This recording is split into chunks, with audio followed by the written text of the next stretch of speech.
والسلام على أشرف الخلائق أجمعين سيدنا وسيد الأولين والآخرين حبيبنا وحبيب إله العالمين إمام المرسلين وخاتم النبيين أبي القاسم المصطفى محمد اللهم صل على محمد وآل محمد وعلى أهل بيته الطيبين الطاهرين الهداة المهديين المعصومين المظلومين واللعنة الدائمة على أعداء الحق والدين. أما بعد فقد قال الله تعالى عز اسمه في محكم كتابه ومتقن خطابه. بسم الله الرحمن الرحيم. قل لله المشرق والمغرب يهدي من يشاء إلى صراط مستقيم. صدق الله العلي العظيم. اللهم صل على محمد وآل محمد. ایک اور بلند تر صلوات. اللهم صل على محمد وآل محمد. قرآن حکیم کے سورہ مبارکہ بقرہ کی 142ویں آیت کا ایک حصہ آپ حضرات کے سامنے تلاوت کرنے کا شرف حاصل کیا گیا. مختصر الفاظ ہیں لیکن اتنے عمیق معانی ہیں اس میں کہ اس ضمن میں شاید علم کلام اسلامی یعنی عام زبان میں کہا جائے کہ دینیات کی مشکل ترین بحثیں یہاں نہتا ہیں. یعنی یہ کوئی مبالغہ نہیں ہے. تسلسل فکری یہ ہے، آپ حضرات مستحضر ہیں، یعنی آپ حضرات کے پیش نظر ہے یہ بات کہ گزشتہ جو عشرہ محرم میں نے یہاں آپ حضرات کے سامنے خطاب کیا تھا، اس میں عنوان تھا حقیقت اور حسین، اور اس مرتبہ اس سرنامہ قرآنی کے ضمن میں عنوان ہے مشیت اور حسین. ایک صلوات پڑھ دیجیے. اللهم صل على محمد وآل محمد. اور حقیقت یہ ہے کہ مشیت الہیہ اور ارادہ الہیہ سے متعلق جو بحثیں ہیں وہ دینیات کی، ریلیجس فلاسفی کی اور علم کلام کی دقیق ترین اور مشکل ترین اور پیچیدہ ترین بحثیں ہیں. اب بعض میرے احباب یہ کہتے ہیں کہ آپ ایسی مشکل بحثیں ممبر پر لے کر کیوں آتے ہیں، اور میں اکثر یہ عرض کیا کرتا ہوں کہ یہ ممبر عزائے حسینی یا ممبر حسینی یہ کوئی عام قسم کا عوامی اسٹیج نہیں ہے. ہاں، عمومی سطح ذہنی کی رعایت کو ملحوظ رکھنا اپنی جگہ ایک الگ بات ہے، لیکن عوام پسندانہ رویہ اختیار کر کے مطالب کو قربان کر دینا دوسری بات. مشکل مطالب کو، دقیق بحثوں کو سلجھا کر سہل اسلوب میں عوام الناس تک پہنچانا، یہ اسی منبر کا کمال ہے۔ اور یہ اس منبر کے فرائض میں سے منبر حسینی، منبر عزائے حسینی، اس لیے کہ آقا حسین اس آقا کا، اس مولا کا، اس امام کا، اس رہبر کا نام ہے جس نے دینیات کی مشکل ترین بحثوں کو اپنی قربانی سے حل کر دیا ہے، مشکل ترین بحثوں کو، اور تمام انبیاء کی مشکلوں کو، تمام انبیاء کی مشکلوں کو جو راہ تبلیغ میں تھیں، جو بندوں کو خدا تک لے جانے کی راہ میں مشکلیں ہو سکتی تھیں، فکری اور عملی دونوں، فکری مشکلیں اور عملی مشکلیں، ہر طرح کی مشکلوں کو سرکار ابو عبداللہ الحسین نے اپنے وجود اور اپنی قربانی سے حل کر دیا۔ یہ حسین، ایک صلوات پڑھ دیجیے۔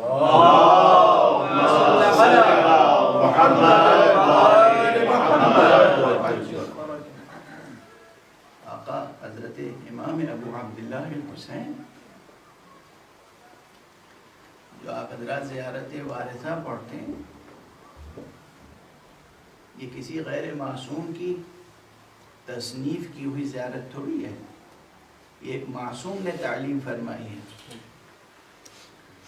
یہ ایک معصوم نے تعلیم فرمائی ہے، اور معصوم کہتے ہی اسے ہیں جو ہر شے کی کا حقیقت شناس ہو، اور ہر شے کی قدر شناسی ایسی کرتا ہو کہ قدردانی اور قدر شناسی کا حق ادا کرنے والا ہو۔ تو معصوم نے سکھائی ہے کہ آقا حسین کو جب تم خطاب کرو اور ان کی بارگاہ میں عرض ادب کرو تو ان کلمات میں کرو، یہ کہنا کہ سلام ہو آپ پر کہ آپ وارث آدم ہیں، سلام ہو آپ پر کہ آپ وارث نوح ہیں، سلام ہو اس ذات گرامی پر جو وارث ابراہیم ہے، سلام ہو اس ذات عظیم پر جو وارث موسیٰ ہے، سلام ہو اس منارے ہدایت پر جو وارث عیسیٰ ہے۔ یہ کلمات، یہ الفاظ، یہ انداز خطاب، یہ سلام کے فقرے، یہ دلیل ہے اس میرے معروضے پر کہ تمام انبیاء کی جو مشکلیں تبلیغ میں تھیں وہ حسین نے حل کی، اپنے وجود مبارک سے، اپنے اقدام جہاد سے اور اپنی قربانی سے۔ ایک جملہ اور عرض کرتا چلوں، لوگوں کے لیے یہ باتیں، بہت سے لوگوں کے لیے یہ باتیں نامفہوم ہوں گی، سمجھ نہیں پاتے ہوں گے، لیکن اگر علمی ذوق ہو اور فضیلت کا مفہوم سمجھتے ہو، فضائل کا ذوق ہو، ذوق، وجدان، تو وہ یہ سمجھ سکتے ہیں کہ سرکار سید الشہداء ابو عبداللہ الحسین علیہ السلام کی ذات گرامی اتنی عظیم ہے، اتنی عظیم ہے، اتنی عظیم ہے کہ جتنا اس کے قریب جاتے جائیے اس کی عظمتوں میں اضافہ ہوتا چلا جاتا ہے۔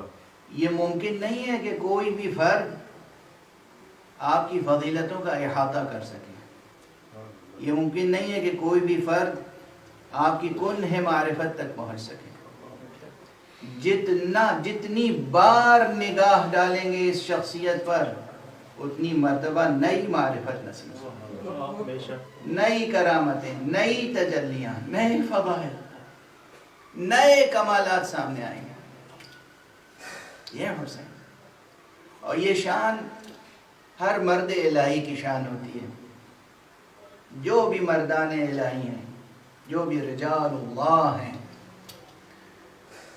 انبیاء، مرسلین، اولو العزم پیغمبر، اور خصوصیت کے ساتھ یہ 4 معصومین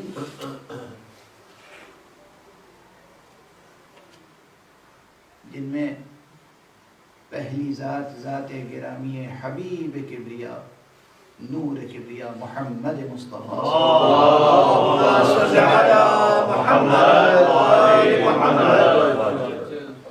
اور اس کے بعد پھر علی ترتیب معصومین کی ذوات مقدسہ ہیں.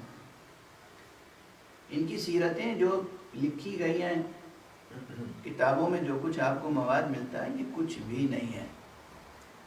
اور اولاً تو ان مطالب میں جو عام لوگوں نے لکھے ہیں، اس میں جو روایتیں ہیں، جو اطلاعات ہیں، جو مجموعہ معلومات ہے، اس میں بہت سی کمزوریاں بھی ہیں، بہت سے نقائص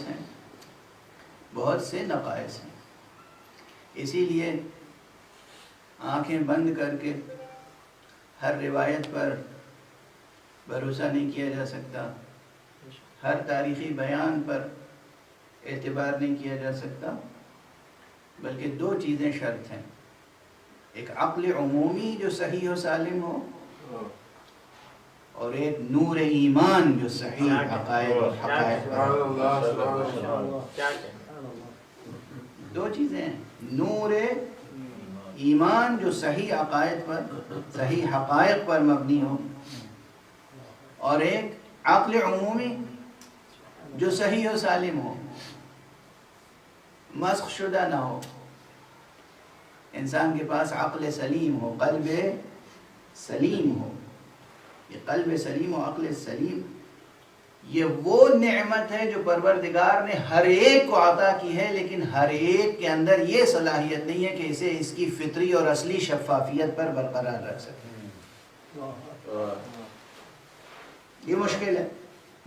مشکل یہ ہے کہ ہر شخص اس گوہر فطرت کو جو حق سبحانہ و تعالی نے عطا فرمایا ہے، اس کی اصلی شفافیت کے ساتھ، حقیقی آب و تاب کے ساتھ، حقیقی نور کے ساتھ محفوظ رکھ سکے.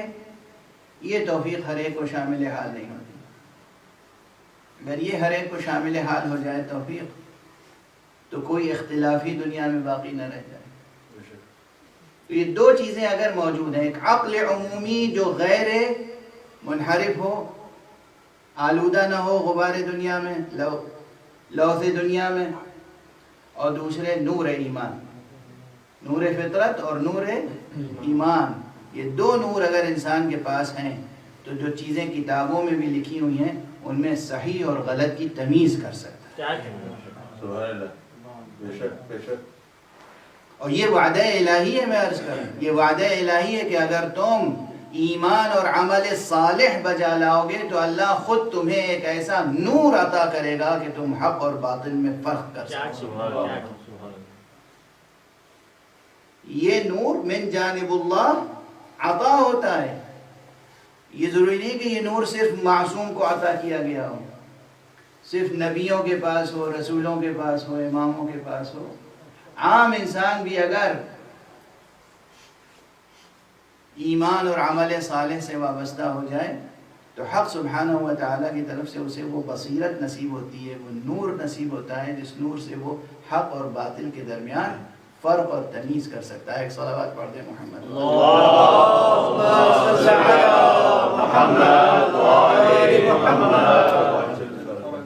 بہرحال آج ہلال محرم نمودار ہونے والا ہے. کچھ دیر میں ہلال محرم نمودار ہوگا آپ کے افق پر. اس ہلال محرم کے نمودار ہونے کے ساتھ صرف ایک نیا ہجری سال شروع نہیں ہوتا، ایک نئی ہجرت کا سفر شروع ہوتا ہے. کاش یہ جملہ، بس یہ ایک جملہ آپ حضرات ہدیے کے طور پر قبول فرما لیں. آج سے اس ہلال محرم سے ہماری اور آپ کی زندگیوں میں ایک نئی ہجرت کا آغاز ہونا چاہیے. نئی ہجرت کا آغاز کیا معنی؟ یہاں ٹھہر کر ایک بات اور عرض کر دوں، اور وہ یہ ہے کہ بعض الفاظ اور بعض اصطلاحیں اور بعض مفاہیم ایسے ہیں جو جس طرح روشن ہونے چاہیے ویسے روشن نہیں ہیں.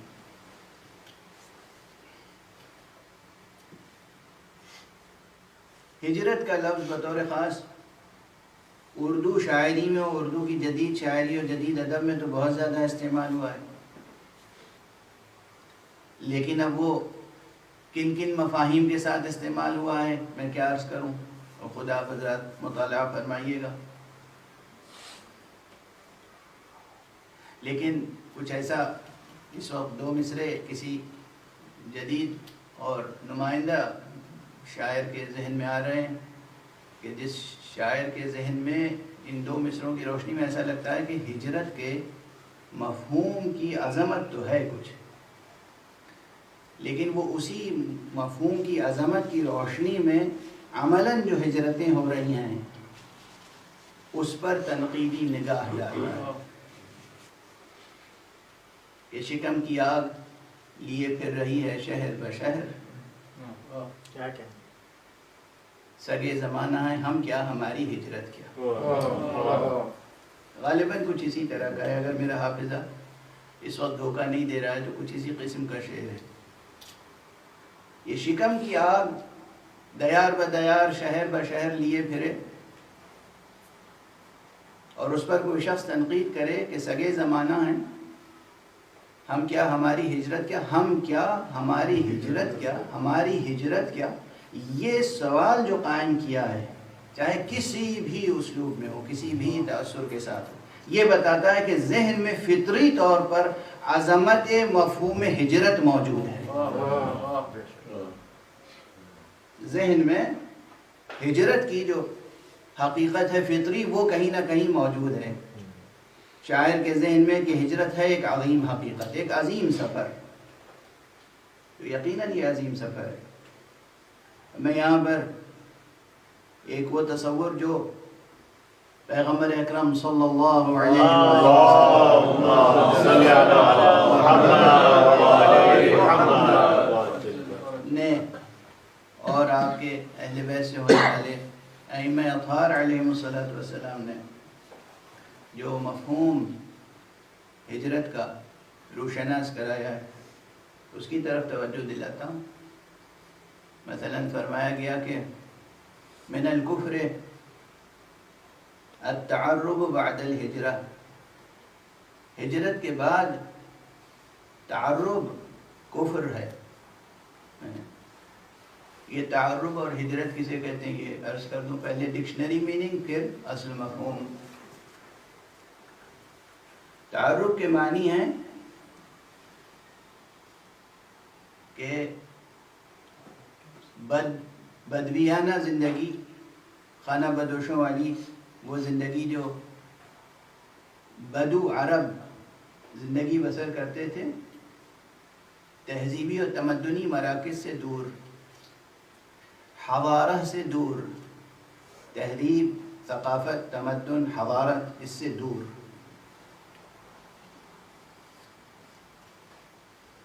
صحراؤں میں، بیابانوں میں جو زندگی بسر کرتے تھے قبل اسلام، تو اب جب اسلام آ گیا اور لوگوں نے اسلام قبول کر لیا تو کچھ لوگ مدینے آ گئے، بلکہ بہت سے لوگ مدینے آ گئے، لیکن سب تو نہیں آئے تھے، پھر بھی وہ بادیہ نشینی تو باقی تھی. تو وہ جو صاحبان ایمان بادیہ نشین تھے کیا کافر تھے؟ کافر تو نہیں تھے. بادیہ نشی ہونے کے باوجود کافر تو نہیں تھے. تو پھر مفہوم کیا ہے؟ یعنی یہ کہ ہجرت کے بعد دوبارہ بادیہ نشینی اختیار کر لینا کفر ہے. اب یہاں فقہی اسلوب میں گفتگو کی جائے تو بہت طویل ہے، اور غالباً متحمل نہیں ہے یہ وقت اور یہ مختصر سا مجمع. اب یہاں پر میں عرض کروں کہ مقصد اصلی صرف یہ نہیں ہے کہ آپ گاؤں میں رہیں، دیہات میں رہیں، بدویانہ زندگی بسر کریں یا شہر میں آ جائیں، شہری تمدن کو اختیار کریں. یہ مقصد نہیں ہے. ان لفظوں کے پیچھے مفہوم بڑا ہے. مفہوم یہ ہے کہ علمی اعتبار سے، تہذیبی اعتبار سے، فکری اعتبار سے ترقی کے بعد پھر قدم پیچھے ہٹا لینا کفر ہے.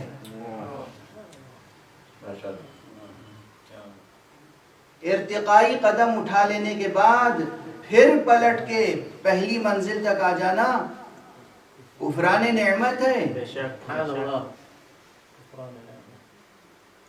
اور اس مفہوم کو اگر اور واضح کروں تو پھر یہ عرض کروں کہ طویل بحث ہے، لیکن اسے سمیٹ کر عرض کر رہا ہوں کہ یہاں پر اتنی بلندی تک گفتگو پہنچ گئی ہے احادیث کی روشنی میں، تعلیمات آل محمد کی روشنی میں، کہ ہجرت سے مراد صرف مکانی ہجرتیں نہیں ہیں. ایک شہر سے دوسرے شہر چلے جانا، ایک ملک سے دوسرے ملک چلے جانا، جہل کو چھوڑ کر علم کی طرف آ جانا ہجرت ہے. کفر کو چھوڑ کر ایمان کی طرف آ جانا ہجرت ہے. پست اقدار کو چھوڑ کر بلند اقدار کو اختیار کر لینا ہجرت ہے. بد اخلاقی کو چھوڑ کر خوش اخلاقی اختیار کر لینا ہجرت ہے. یعنی ہجرت ایک زمین کا چھوڑ کر دوسری زمین پر پہنچ جانا ہجرت نہیں ہے، بلکہ ایک پست تر سطح وجود کو چھوڑ کر بلند تر سطح وجود تک پہنچنا ہجرت ہے. ایک صلوات پڑھ دیجئے محمد.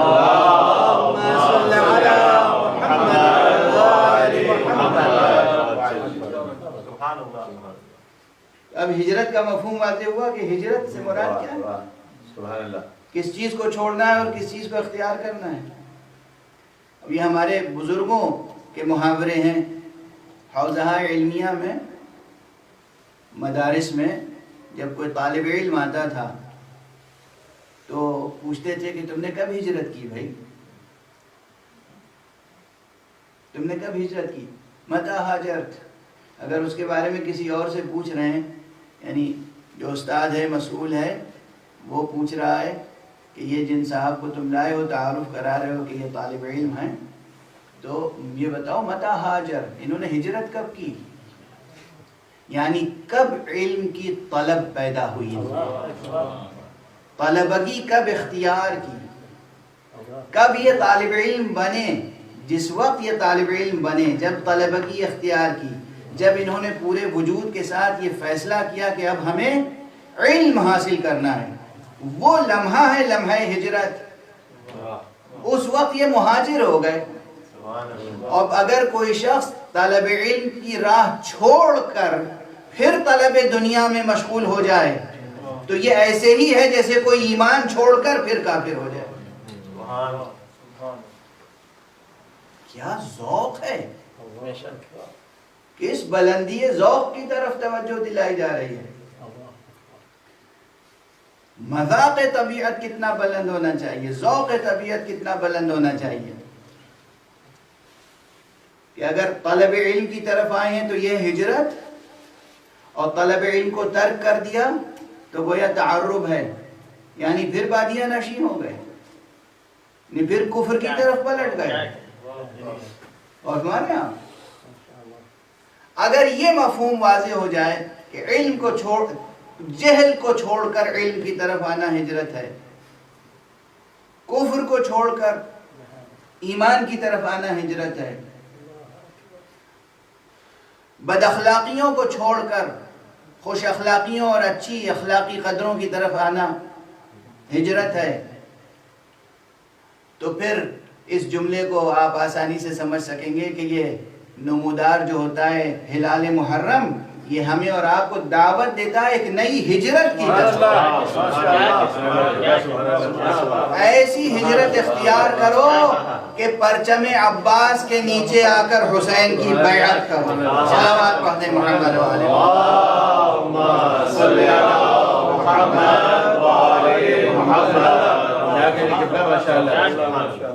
آپ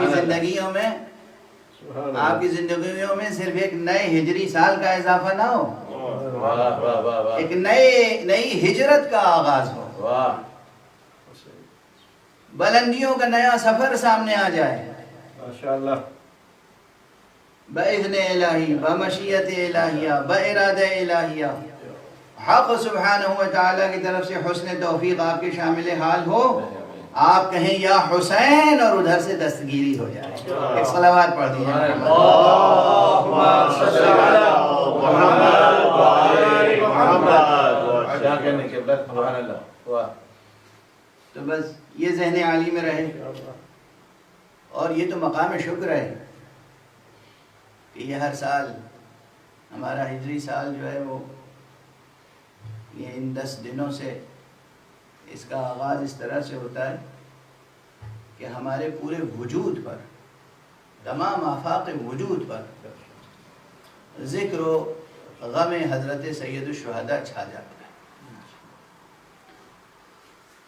لیکن یہ شب و روز کوئی معمولی شب و روز نہیں ہے، میں توجہ دلا رہا ہوں، صرف کوئی نئی بات نہیں کہہ رہا ہوں۔ یہ محرم کے 10 روز، یہ شب و روز وہ ہیں جن کی حق سبحانہ و تعالی نے قرآن مجید میں قسم کھائی ہے۔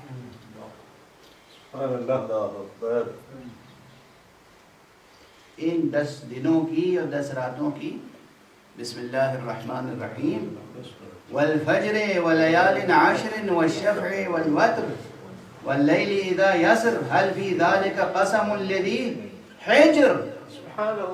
یہ کسی اور 10 راتوں کی قسم نہیں کھائی گئی ہے، یہ محرم کی 10 راتیں ہیں۔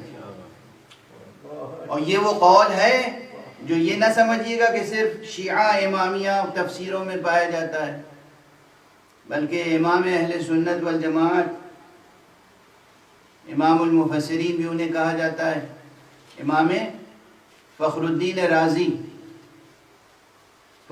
رازی ان لوگوں میں سے ہیں جن کے دامن پر تشیع کا غبار نہیں بیٹھا ہے، تشیع کے الزام و اتہام سے بری ہیں وہ۔ اب کیا کہوں، یعنی جو علم رجال کی اسٹڈی کرتے ہیں ہمارے عام مسلمان، تو کوئی کتنا ہی عالم ہو، متقی ہو، پرہیزگار ہو، فقیہ ہو، حکیم ہو، متکلم ہو، محدث ہو، سب کچھ ہو، لیکن اگر اس میں حب اہل بیت اور تشیع کا شائبہ پایا جاتا ہے تو اسے رد کر دیتے ہیں، کہتے ہیں کہ یہ ہم اس سے حدیث قبول نہیں کریں گے، اس لیے کہ اس سے بوئے تشیع آتی ہے۔ تو امام فخر الدین رازی پر ایسا کوئی الزام یا اتہام نہیں ہے۔ انہوں نے اپنی تفسیر میں چند اقوال لکھے ہیں، جس میں دوسرا قول یہ ہے کہ یہ والفجر ولیال عشر سے مراد محرم کے ابتدا کے روز و شب ہیں، یہ ایام ہیں۔ تو اگر یہ قول ایسا ہوتا کہ جو قابل اعتبار نہ ہوتا تو یقیناً وہ اس کا ذکر نہ فرماتے۔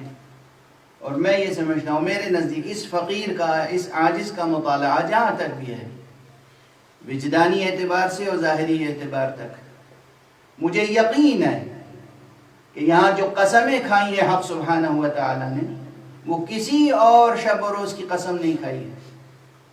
یہ محرم کے دن ہیں، یہ محرم کی راتیں ہیں، یہ 10 راتیں، والفجر ولیال عشر، یہ 10 راتیں وہ ہیں۔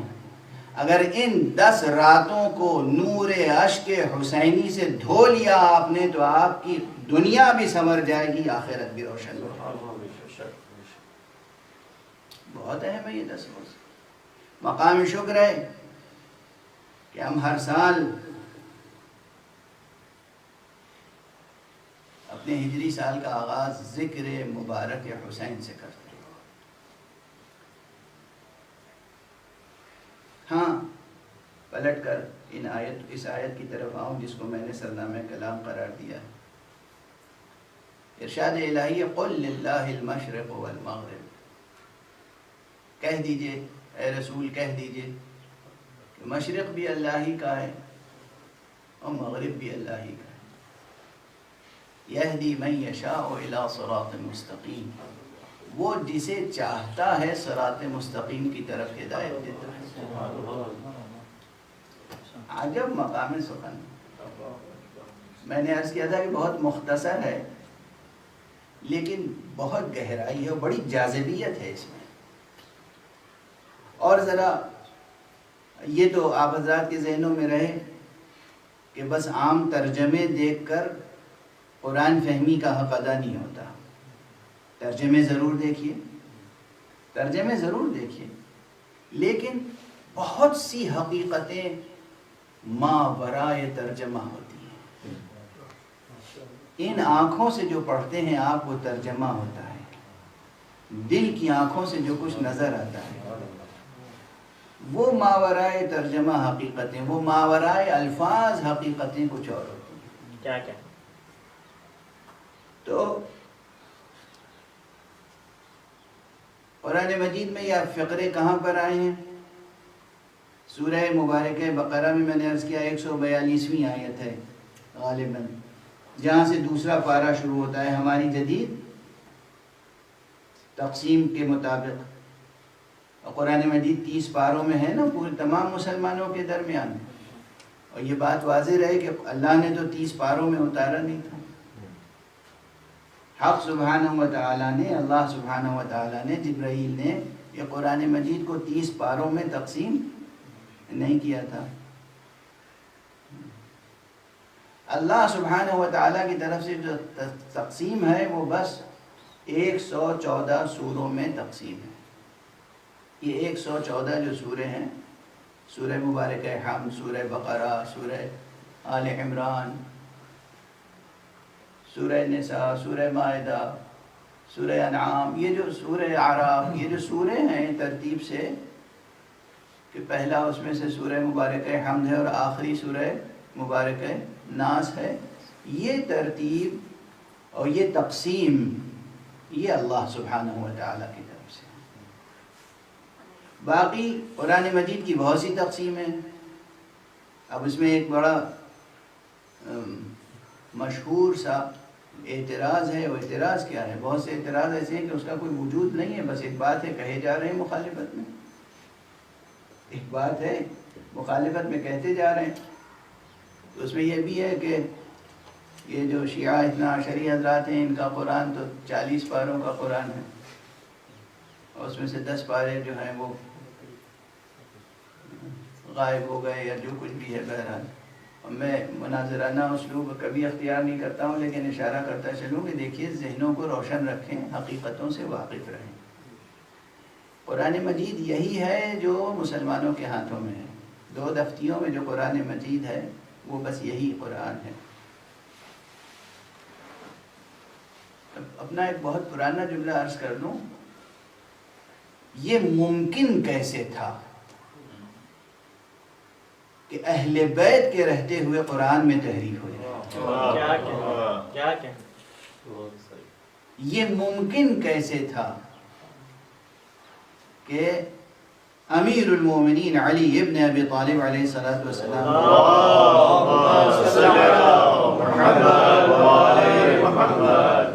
قرآن میں تحریف ہو جائے؟ ممکن نہیں، امپاسبل۔ اس لیے تحریف قرآن کا عقیدہ تو باطل ہے۔ قرآن مجید میں کوئی تحریف نہیں ہوئی، جس طرح سے قرآن مجید حق سبحانہ و تعالیٰ نے مصطفیٰ صلی اللہ علیہ وآلہ وسلم کے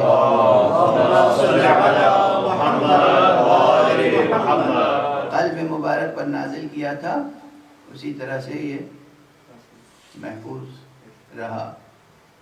لیکن قرآن مجید کی تلاوت کے لیے چونکہ مختلف آداب، مختلف طریقے ہیں، مثلا کچھ ایسے صاحبان ایمان ہیں ان کے حسن عمل کا یہ معیار ہے کہ وہ ہر 7 دن میں ایک قرآن ختم کر لیتے ہیں۔ اب انہوں نے قرآن مجید کو برابر سے 7 حصوں میں تقسیم کر دیا اور ہر حصے کا نام ایک رکھ لیا منزل۔ تو اب 7 منازل، یہ 7 منازل خدا کی طرف سے تھوڑی تقسیم ہے۔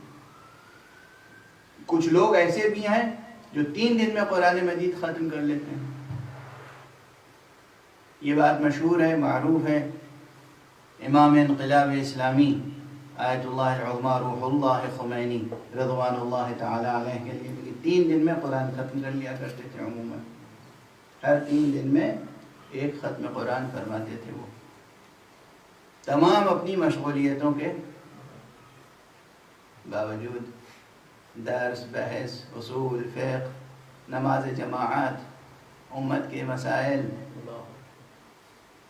تمام اپنی ریاضتوں اور تمام اپنی مشغولیتوں کے باوجود 3 دن میں قرآن ختم کر لیا کرتے تھے. اور دنیا میں ایسے لوگ ہیں حافظان قرآن کہ جو تقریباً 10 گھنٹے میں پورا قرآن پڑھ لیتے ہیں. اب بھی اس وقت روئے زمین پر ایسے لوگ ہیں 10 گھنٹے میں پورا قرآن بسم اللہ سے والناس تک پڑھ لیتے ہیں. یہ میں تشویق کے لیے عرض کر رہا ہوں. جن لوگوں میں شوق ہو قرآن مجید حفظ کرنے کا اور تلاوت کرنے کا تو یہ چیزیں ناممکن نہیں ہیں. ایک صلوات پڑھ دیجیے محمد. اللهم صل على محمد وآل محمد.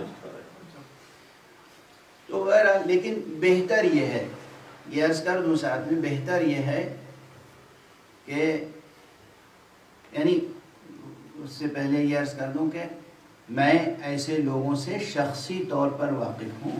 میں جانتا ہوں ایسے لوگوں کو جو 10 گھنٹے میں قرآن ختم کرتے ہیں. اور یہ اس لیے ذکر کر رہا ہوں کہ یہ غیر معصوم لوگ ہیں، یہ عام افراد ہیں. اس لیے اگر کسی معصوم کے لیے یہ روایت ملے کہ ایک شب میں قرآن ختم کر لیتے تھے یا ایک شب میں 1000 رکعت نماز پڑھ لیتے تھے تو اس کا انکار نہ کیجیے گا. انکار جہالت ہے، انکار جہالت ہے. عام انسان آج اس روئے زمین پر موجود ہیں جو 10 گھنٹوں میں قرآن مجید ختم کر لیتے ہیں. یعنی 30 پارے لفظ ب لفظ 10 گھنٹوں میں، 11 گھنٹوں میں، 12 گھنٹوں میں، 14 گھنٹوں میں. اس سے کم میں بھی ختم کرنے والے ہیں لیکن انہیں میں پسند نہیں کرتا ہوں کیونکہ وہاں بعض الفاظ پورے طور پر ادا نہیں ہو پاتے ہیں. لیکن بہرحال 9-10 گھنٹے میں اگر کوئی قرآن ختم کر لیتا ہے تو نارمل ڈیز اینڈ نائٹس یہاں ہیں، جہاں 12 گھنٹے کی رات اور 12 گھنٹے کا دن ہے وہاں ایک رات میں قرآن ختم ہو سکتا ہے. اور جو شخص ایک رات میں قرآن ختم کر سکتا ہے وہ ایک رات میں 100 رکعت نماز یا 1000 رکعت نماز بھی پڑھ سکتا ہے. یہ سب اپنے ذوق اور شوق کی بات ہے. بہرحال پیغمبر صلی اللہ علیہ وآلہ وسلم کی طرف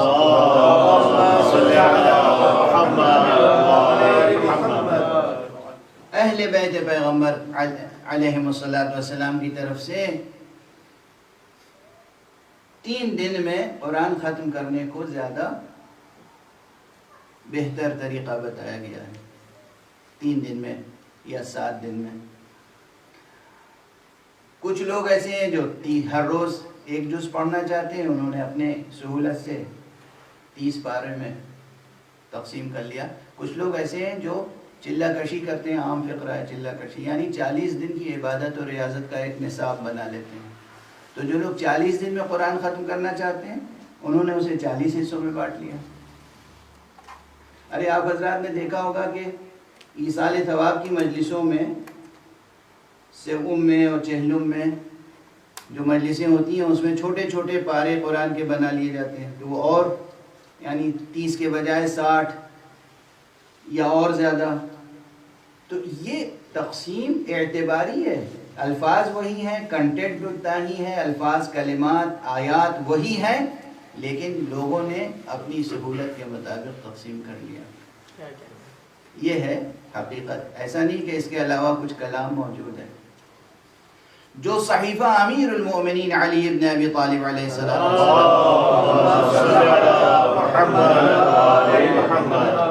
وہ صحیفہ اس کی شان یہ تھی کہ اس میں آیات کے معانی، مفاہیم کے مصادیق، شان نزول، مراد الہی کی طرف اشارے تھے. بیان تفسیر کے ساتھ تھا وہ قرآن. جو یقیناً امام زمانہ عجل اللہ تعالی فرجہ شریف کے پاس محفوظ ہے.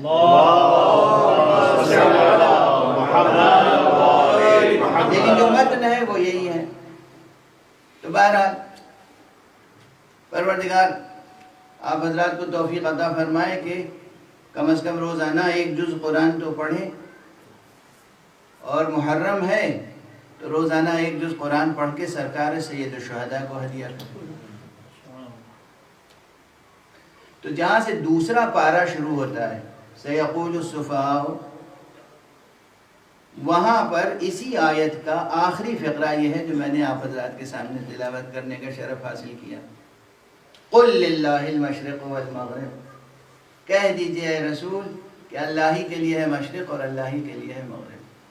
یہدی من یشاء الی صراط مستقیم، اس کی مشیت جس کے حق سے متعلق ہو جاتی ہے، جس سے متعلق ہو جاتی ہے، اسے وہ صراط مستقیم کی طرف ہدایت فرماتا ہے.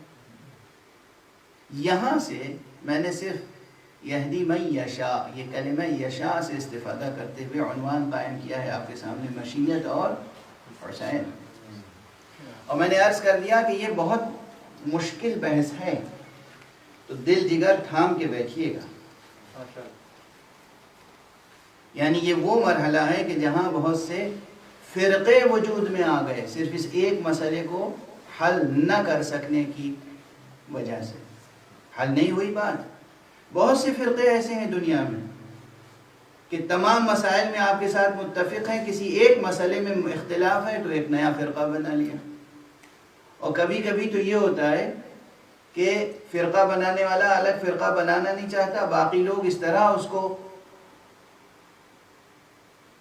اپنے حلقے سے دور کرتے ہیں کہ وہ مجبوراً ایک فرقہ بن جاتا ہے. ایک چیز یاد رکھیے، فرش اعلیٰ سے یہ پیغام سب تک پہنچ جائے، دلوں میں وسعتیں پیدا کیجئے، تنگی پیدا ایمان کی خیرات بانٹیے، نور ایمان کو عام کیجئے. حلقہ ایمان سے نکالنے کا حق آپ کو نہیں ہے کسی کے لیے. جب تک کوئی شخص خود اعلان کر رہا ہے، کوئی بھی ہو، خود جب تک کوئی شخص اعلان کر رہا ہے کہ میں مسلمان ہوں، میں اللہ پر یقین رکھتا ہوں، میں محمد رسول اللہ صلی اللہ علیہ وآلہ وسلم رسول اور آخری رسول سمجھتا ہوں، ختم نبوت پر اس کا یقین ہے، تو آپ اسے دائرہ اسلام سے خارج نہیں کر سکتے. کون سا مسئلہ اصول دین سے لے کر فروع دین تک ہے جس میں علماء کے درمیان اختلاف نہیں ہے؟ کون سا مسئلہ ایسا ہے کہ جس میں مفکرین کے درمیان دو رائے نہیں ہیں؟ سوچنے والے ذہنوں کے طریقے الگ الگ ہوتے ہیں. ایک ہی حقیقت کو کوئی کسی طرح سے بیان کرتا ہے، کوئی کسی طرح سے بیان کرتا ہے. اختلاف بیان، اختلاف اسلوب، اختلاف نظر، اختلاف رائے، اس کا احترام کرنا انسانیت ہے. اختلاف رائے کو برداشت نہ کرنا انسانیت نہیں ہے.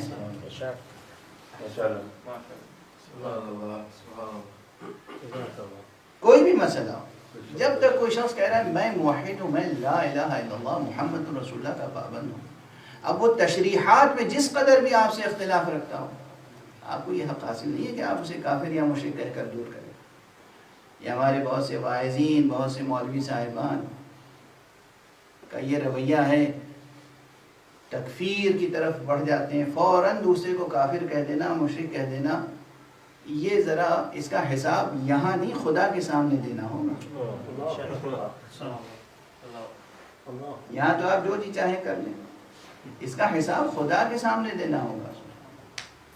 کسی دوسرے کو غیر مخلص قرار دے دینا، صرف ہم مخلص ہیں اور دنیا میں ہمارے علاوہ کسی کے پاس اخلاص نہیں ہے، یہ رویہ خود عجب اور خود پرستی تک لے جاتا ہے، عاجزانہ خدا پرستی تک نہیں لے جاتا. عجب و خود پرستی الگ ہے، اور حق کے حضور میں عاجزی اور خدا پرستی الگ ہے. مطلوب کیا ہے ہم سے اور آپ سے؟ عاجزی، بندگی، خدا پرستی، یہ مطلوب ہے. مطالبہ ہم سے اور آپ سے، ہر فرد بشر سے یہ ہے، عاجزی، بندگی اور خدا پرستی۔ اور خدا کی قسم، خدا کی بندگی کا بلند ترین پیمانہ جو دنیا میں ممکن ہے، اس پیمانے کو بنانے والے اور نبھانے والے ہیں حسین ابن علی۔ ایک صلوات پڑھ دیجیے۔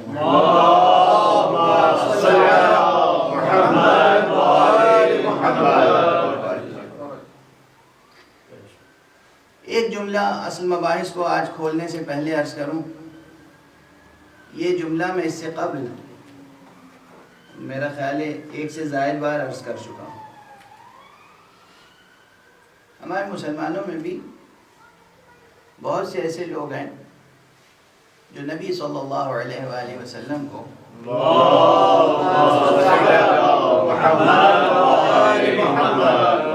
دیکھیے، پوری دنیا کو معلوم ہے کہ یہ کورونا کا زمانہ ہے اور کووڈ-19 کی وجہ سے جو پابندیاں ہیں سب جانتے ہیں۔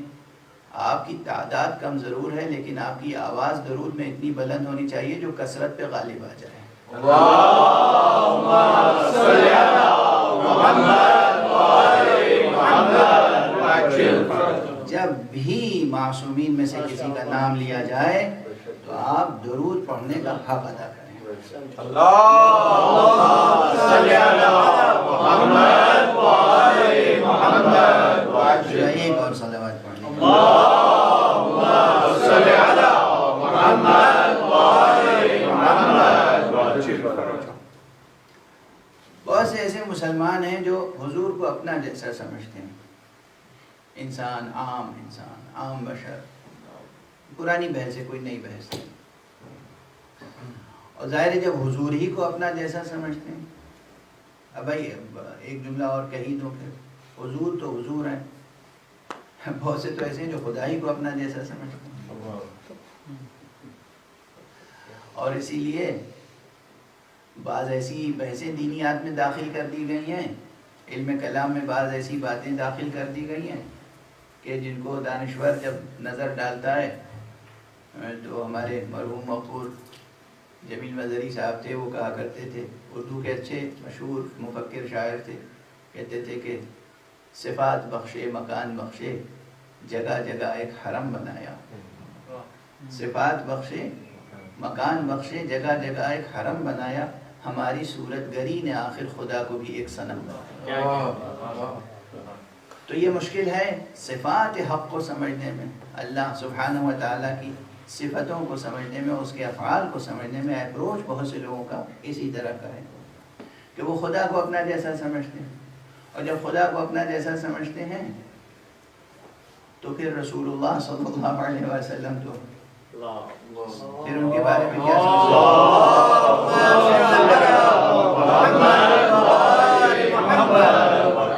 اور حضور علیہ السلام سے آگے بڑھ کر پھر ائمہ اطہار سے متعلق ان کا رویہ کیا ہو سکتا ہے، اس کے بارے میں بس کتابیں پڑھ لیجئے، اس لیے کہ بس اگر روایتوں کی طرف میں حوالہ بھی دوں گا تو میرا مزاج بہت برہم ہو سکتا ہے، یعنی فضائے دہن کی شیرینی جو ہے وہ تلخی سے بدل جائے گی۔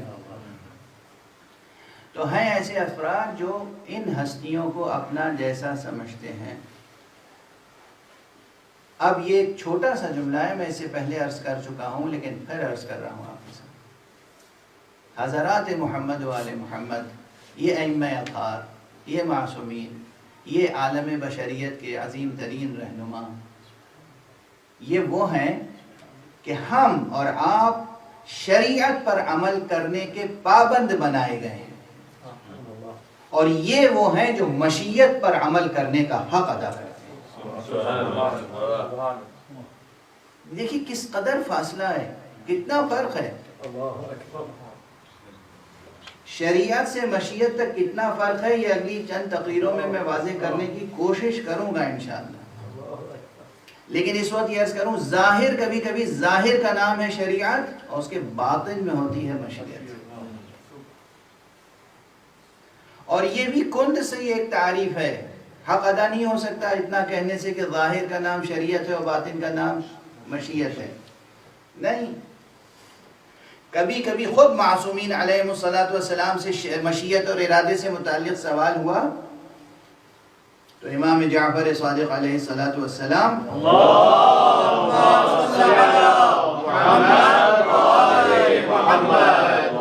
نے ارشاد فرمایا کہ دیکھو شاء اللہ و اراد، اللہ نے چاہا اور اللہ نے ارادہ کیا، یہ دونوں ایک ہی معنی میں استعمال کرتے ہو تم، لیکن کبھی یہ ہوتا ہے کہ اللہ کسی چیز کا امر فرماتا ہے لیکن اس سے کسی چیز کا ارادہ فرماتا ہے لیکن اس سے راضی نہیں ہوتا۔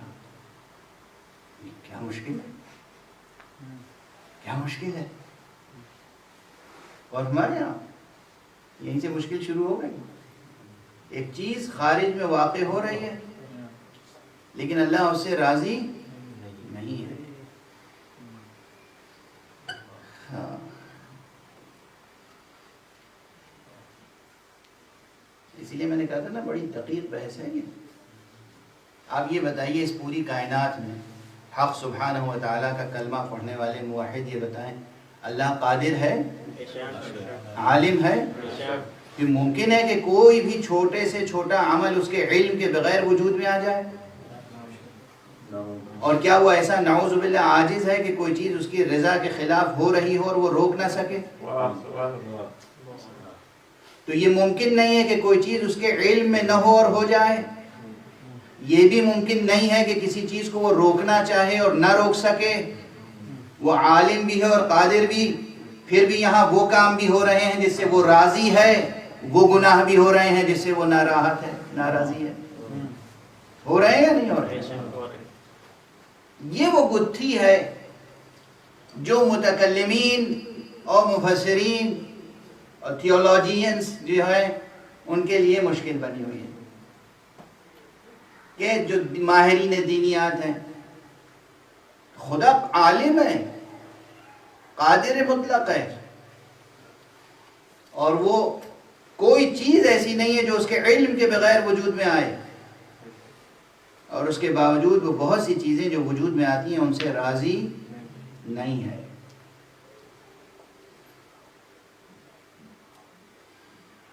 وقت گزرتا جا رہا ہے۔ اب میں نے جو ابھی عرض کیا تھا کہ حضرات محمد و آل محمد وہ ہیں جو مشیت پر عمل کرنے کا حق ادا کرتے ہیں، اور ہم وہ ہیں کہ ہم شریعت پر عمل کے پابند بنائے گئے ہیں۔ اس پوری گفتگو میں اس وقت اگر یہ ایک فقرہ یاد رہ جائے اور آپ کے دل و دماغ کو جھنجھوڑتا رہے تو میں سمجھتا ہوں کہ آج کی میری محنت سوارت ہو گئی۔ ہم شریعت پر عمل کے پابند بنائے گئے ہیں، پابند کیے گئے ہیں، شریعت پر عمل ہو، ایک سر منہ آگے نہ بڑھیں اور پیچھے نہ رہ جائیں۔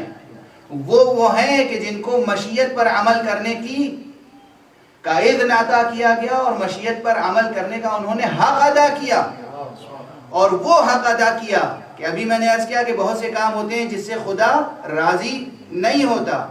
اب اگر کوئی شخص اعلان کر رہا ہو رضا اللہ رضانا اہل البیت، دراصل اللہ کی رضا ہم اہل بیت کی رضا ہے، اس کے معنی ہے کہ وہ کس منزل پر عمل کر رہا ہے،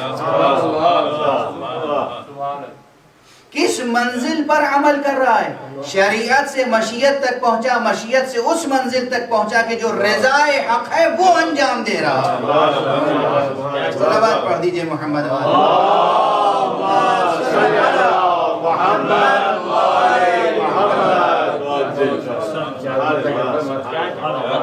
جو رضا حق ہے۔ اور اگر آپ حضرات اہل نظر بھی ہیں اور مجالس سرکار سید شہداء کے طفیل میں یہ فقرے بار بار آپ کے کانوں سے ٹکراتے ہوں گے، آپ کے پردہ سماعت کو نورانی کرتے ہوں گے، آپ کے گوش سماعت کو محظوظ اور منور کرتے ہوں گے۔ یہ کسی اور کا فقرہ نہیں تھا، یہ حضرت ابو عبداللہ الحسین، یہ امام حسین علیہ السلام کا فقرہ تھا۔ جب آپ مکے سے کربلا کے لیے روانہ ہو رہے تھے تو مکے میں جو خطبہ ارشاد فرمایا ہے یادگار، اس میں ایک فقرہ تھا رضا اللہ رضانا اہل البیت، دیکھو اللہ کی رضا ہم اہل بیت کی رضا ہوتی ہے۔ یہ حسین، یہ آقا حسین کا فقرہ ہے۔ کیوں؟ بس اب 2-3 فقرے عرض کروں گا. آج بہت سے مطالب عرض کرنا چاہتا تھا لیکن کسی سبب سے طبیعت منتشر ہو گئی تو وہ مطالب عرض نہیں کر سکا. لیکن بہرحال جب آقا حسین کو باغی شام کے مأمور نے بلا کر بیعت کے لیے مجبور کرنا چاہا تو آقا حسین نے بیعت سے انکار فرمایا اور یہ ارادہ فرما لیا کہ مشیت کے جو تقاضے ہیں وہ اس طرح پورے کیے جائیں کہ رضا حق حاصل ہو جائے. چنانچہ روایتیں ہیں اور یہ جو اب خلاصہ روایات عرض کر رہا ہوں یہ تمام تاریخوں میں مشترک ہے. جزئیات میں تو اختلاف ہے لیکن تمام کتابوں میں جو مطالب ہیں اس میں جو مشترک عنصر ہے وہ یہ کہ مدینہ چھوڑنے سے قبل آپ بار بار اپنے نانا کی قبر مبارک پر گئے.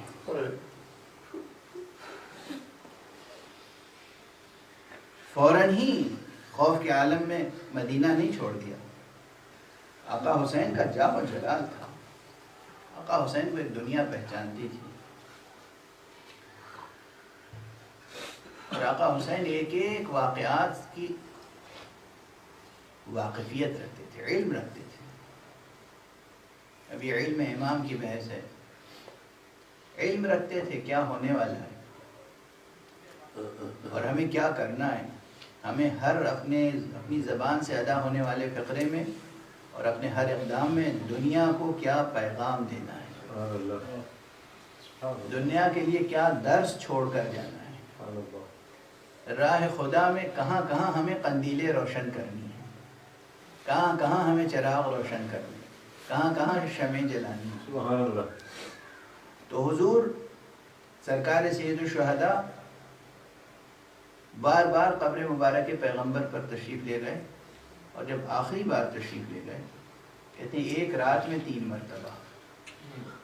نماز مغرب کے بعد تشریف لے گئے، پھر نماز عشاء کے بعد تقریباً نصف شب کے قریب، اور پھر سحر کے وقت تشریف لے گئے اور عجب انداز سے السلام علیکہ یا جدہ،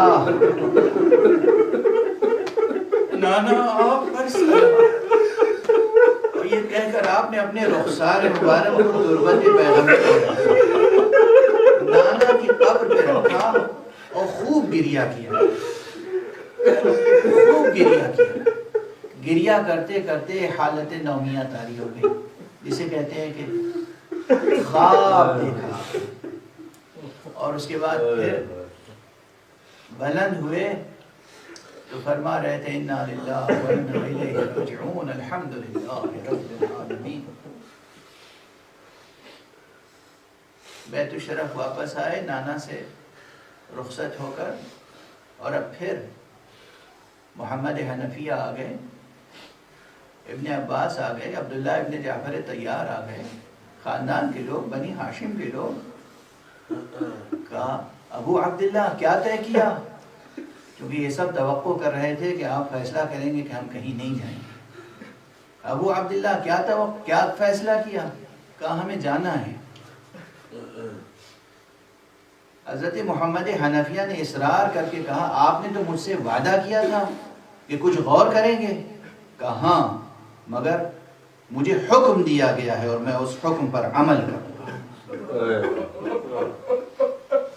مجھے میرے نانا نے حکم دیا ہے اور فرمایا یا حسین اخرج الى العراق شاء اللہ ان یراک قتیلا. حسین جاؤ عراق کی طرف جاؤ، اللہ کی مشیت ہے کہ وہ تمہیں اپنی راہ میں کشتہ جفا. شاء اللہ ان یراک قتیلا. اور بس وقت گزر گیا، آپ کی آنکھوں میں آنسو ہیں اور آواز گریہ بلند ہے. تو بس ایک جملہ اور دہرا دوں، آپ کا سنا ہوا جملہ ہے. سر جھکا کے ایک مرتبہ محمد حنفیہ نے اور سب نے کہا آقا اگر رسول اللہ کا یہ حکم ہے اور آپ جا رہے ہیں تو گھر کی خواتین کو مخدرات عصمت و طہارت کو کس لیے لے کر جا رہے ہیں؟ اب امام نے پھر ایک جملہ ارشاد فرمایا شاء اللہ ان یراہن صباحا، اللہ کی مشیت ہے کہ انہیں اپنی راہ پہ اسیر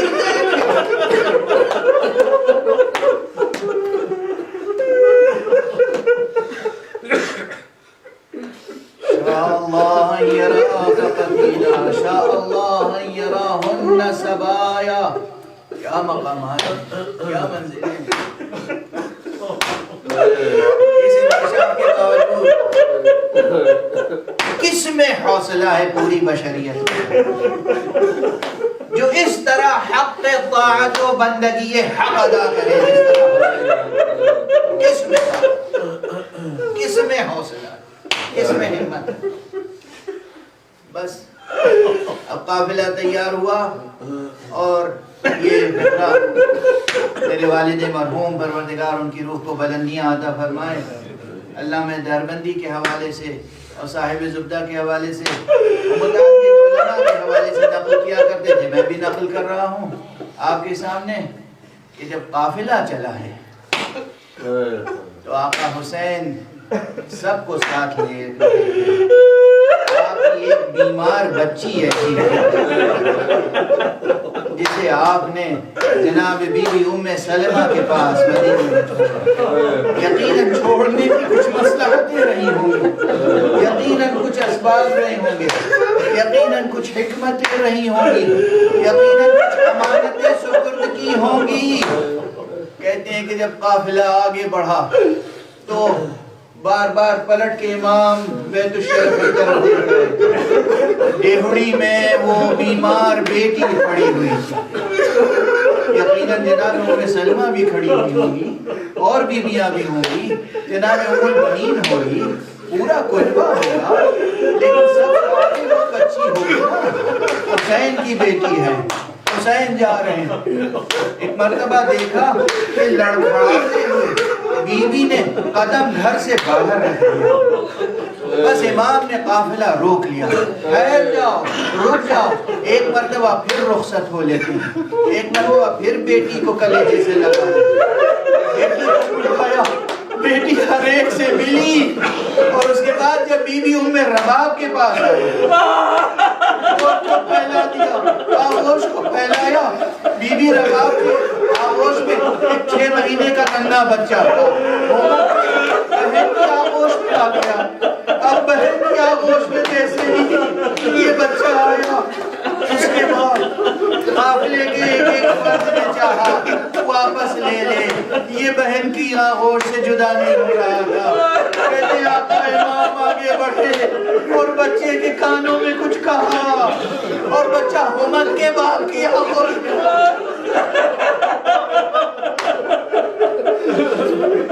یقیناً میرا وجدان یہ کہتا ہے آقا نے یہی فرمایا ہوگا، یہی فرمایا بیٹا تم حجت خدا کے فرزند ہو، تمہیں اللہ کی بارگاہ میں قربان ہونا ہے، تمہاری منزل مدینہ نہیں کربلا میں. بس 2 تصویریں ہیں، ایک وہ تصویر جب زہرا فاطمہ زہرا کی گود سے اصغر حسین کی گود میں آئے ہیں اور ننھے ننھے ہاتھوں سے گلے کا ہار ہو گئے، لیکن ابھی اصغر کے گلوئے مبارک سے لہو نہیں نکلا. دوسری تصویر وہ ابھرتی ہے جب کربلا میں بعد عصر عاشورا یہی ننھا بچہ ہے، حسین کے گلے میں حافظہ ہے، مگر لہو ہو رہا ہے.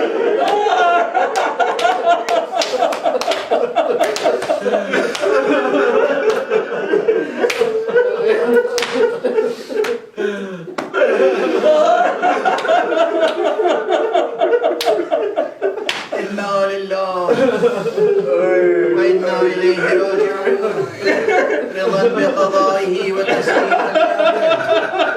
پروردگار ہمیں علوم قرآن اور معارف اہل بیت سے آشنا فرما. پروردگار حق مبین کی معرفت عطا فرما. پروردگار ہمیں آقا حسین کے نقش قدم پر چل کر پروردگار معبود اس قرآن عرض کو قرآن امن و عافیت بنا دے ذکر مبارک حسین کے صدقے میں اس قرآن عرض سے یہ بیماری اس وبا اس بلا کو دور فرما دنیا سے جنگوں کے بادل چھٹ جائیں پروردگار امن اور عافیت الہیہ کے نقیب کو اذن ظہور عطا فرما اور ان کے ہاتھوں سے اپنی رحمت اور رافت کا پرچم لہرا ماتم حسین یا حسین